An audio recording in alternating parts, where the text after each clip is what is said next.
آپ کو ثواب تو مل گیا, آپ گھر سے نکلی درس کی نیت سے, آپ کو ثواب مل گیا, آپ کا ثواب خدا کی بارگاہ میں محفوظ ہے. لیکن حقیقت ہے جو نکلتا ہے, فضل اللہ المجاہدین علی القاعدین اجرا عظیما.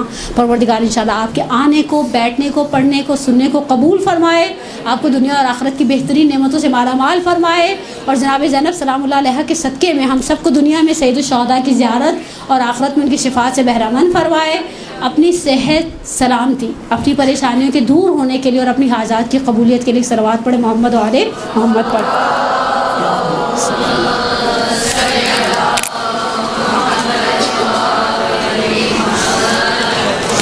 برحمتك يا أرحم الراحمين وصلى الله على محمد وآله الطاهرين.